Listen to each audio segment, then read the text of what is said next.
So I worked in IT services and executive recruitment for about 20 years and was vice president of an organization and helped start a couple different companies and built teams and helped grow the business. I was on a plane a lot, I was traveling a lot, I was doing a lot of, we had clients all over in the United States, just all over the country. While that was very, very satisfying, I was just slowly becoming,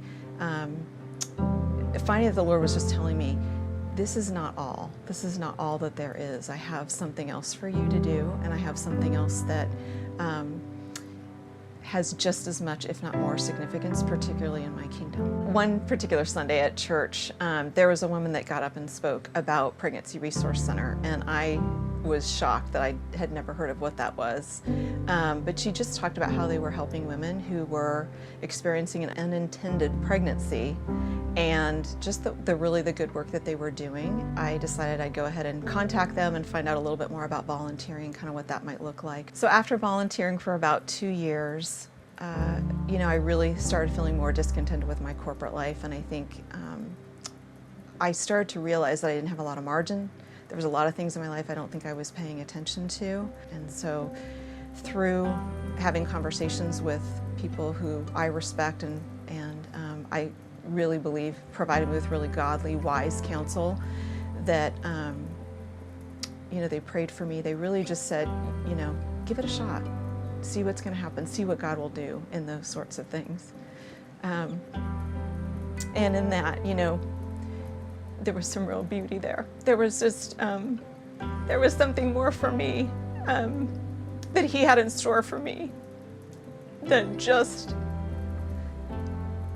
continuing to get by and feel like that was enough. He had something more. He prepared me in a way years in advance to do the work by being able to use some of the skills that I had before, but He also allowed me to shed some of the things that were part of corporate life that really, in my inner person, I knew He was speaking just to me, and I knew that He would give me the strength to make the changes and to make the sacrifice.